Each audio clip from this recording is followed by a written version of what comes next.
Welcome to Pankaj Sharma classes. आगे जी हम क्वेश्चन नंबर 4 के थर्ड पार्ट पे चैप्टर 3 10th क्लास एक्सरसाइज 3.5 क्या बात हो रही है यहाँ पे उसको जरा समझते हैं।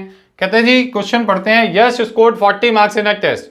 यश भैया के एक टेस्ट में 40 नंबर आ गए। Getting 3 marks for each correct answer. हर एक सही आंसर देने पर उनको 3 नंबर मिले।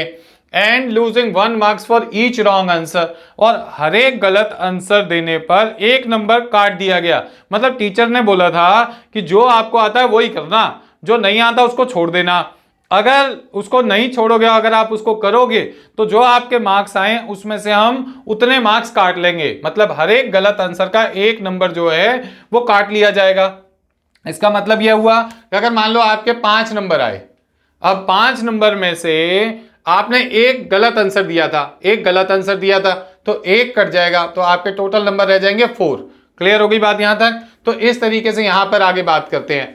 अगर वो कहता है कि अगर मान लीजिए had 4 marks been awarded for each correct answer, हर एक सही आंसर के लिए अगर उनको 4 नंबर दिए जाते और गलत आंसर के 2 नंबर काट लिए जाते, 2 नंबर काट लिए जाते, तो यश का जो स्कोर है वो 50 मार्क्स होता। अब ऐसी अटपटी सी कंडीशन देने के बाद में वो कह रहे हैं जी ये बताओ टेस्ट के अंदर टोटल नंबर ऑफ क्वेश्चन कितने थे। टेस्ट के अंदर टोटल नंबर ऑफ क्वेश्चन कितने थे। देखो सॉल्यूशन करने से पहले फिर से मैं एक बात बता रहा हूं। क्या है क्वेश्चन? क्वेश्चन ये है कि एक यश भैया ने पेपर दिया। पहली कंडीशन ये है कि उनको सही आंसर पे 3 मार्क्स मिल रहे थे और गलत आंसर पे 1 नंबर कट रहा था।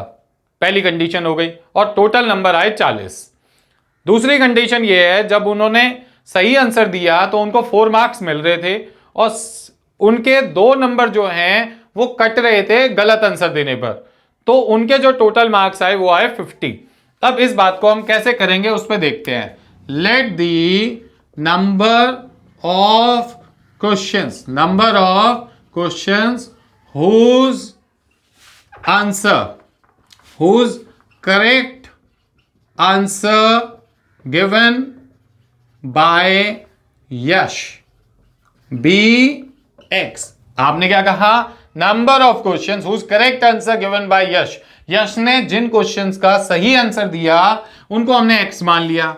And the number of questions whose incorrect, incorrect का मतलब क्या हो गया? गलत answer given by Yash be y. और आपने इनकरेक्ट जो उसने क्वेश्चंस के आंसर दिए कितने क्वेश्चंस के इनकरेक्ट आंसर दिए उसको आपने वाई मान लिया। अब आपके पास में यहां पे क्या लिखोगे? Total number of questions, total number of questions in test. और टेस्ट के अंदर टोटल क्वेश्चन कितने हो गए बेटा? x प्लस वाई हो गया। तो ये आपके पास एक कंडीशन बन गई x प्लस वाई। बात समझ आई यहां तक या नहीं आई? अब आपके पास में अकॉर्डिंग टू क्वेश्चन, प्रश्न के अनुसार पहला केस क्या बनेगा? पहला केस का मतलब इफ, यहां पे लिखोगे इफ गेटिंग, यहां पे लिखोगे if getting 3 marks, 3 marks for correct, clear है, for correct answer and losing, यहां पे आपके पास में क्या है? Losing 1 marks for incorrect, incorrect answer. अब ये बात आपको लिखनी बहुत जरूरी है, तभी आप यहां पे प्रॉपर इक्वेशन बना पाओगे। देखो x कितने क्वेश्चन है जिसके सही आंसर दिए हैं? x, तो टोटल नंबर कितने मिल गए? 3x। एक बात सुनो, अगर आपने 2 नंबर के एक क्वेश्चन का सही आंसर दिया तो आपके 2 नंबर आएंगे। अगर 2 नंबर के 4 क्वेश्चन का सही आंसर दिया तो 8 नंबर आएंगे।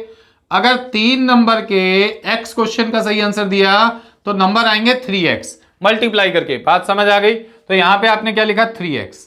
अब 1 marks 1 into y, 1 into y का मतलब 1 इंटू वाई हो गया। ये मतलब इनकरेक्ट वाले, इनकरेक्ट वाले जो है वो लूज हो रहे हैं, लूज हो रहे हैं मतलब कम हो रहे हैं। तो कम करने का मतलब सही में से इनकरेक्ट वालों को कम कर दिया, माइनस कर दिया, तो टोटल नंबर जो बन रहे हैं वो बन रहे हैं 40।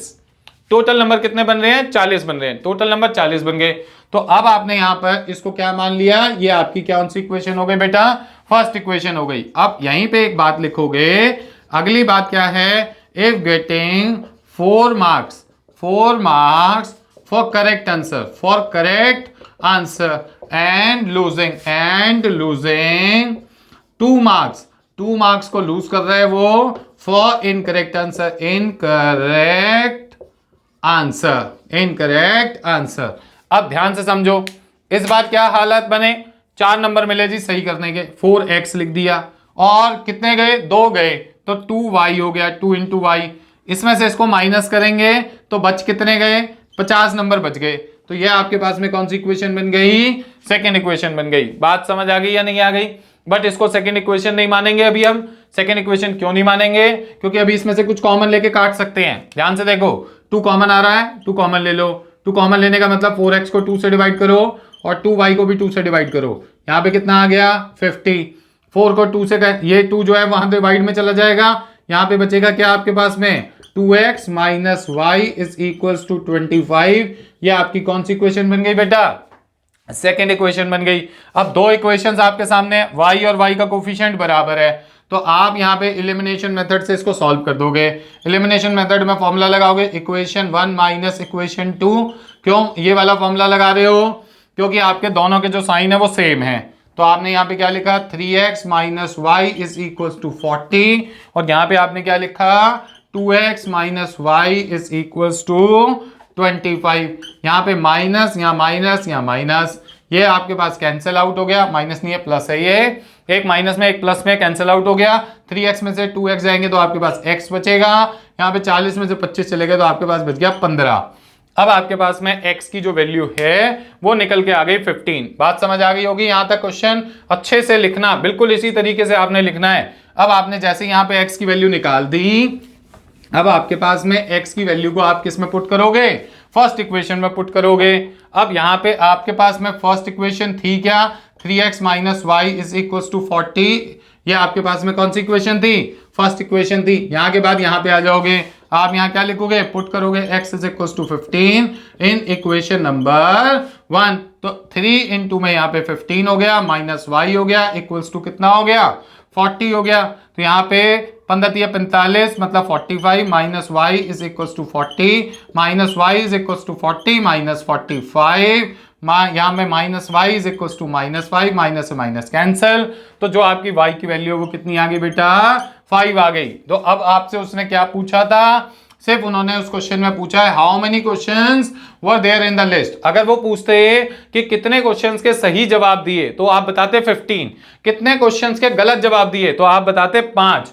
अब उन्होंने आपसे सिर्फ क्या पूछा है, therefore total number of question, total number of questions, total number of questions, total number of question क्या था, x प्लस वाई मतलब 15 प्लस 5, और आपके पास कितना आ गया 20, और ये आपका यहाँ पे क्या हो गया, सही आंसर।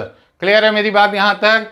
बहुत ध्यान से क्वेश्चन को पढ़ना होता है, पढ़ने के बाद इक्वेशंस बनानी होती हैं, इक्वेशंस बनाने के बाद में उसको एलिमिनेशन से, क्रॉस मल्टीप्लिकेशन से या सब्स्टिट्यूशन से, किसी भी मेथड से सॉल्व कर दो। अगर किसी को कोई चीज समझ नहीं आ रही है तो बेटा कमेंट करके बताओ और बेटर तरीके से समझाने की कोशिश करूंगा। और जिन्होंने अभी तक हमारा चैनल सब्सक्राइब नहीं करा है वो सब्सक्राइब भी कर लें। Thank you very much.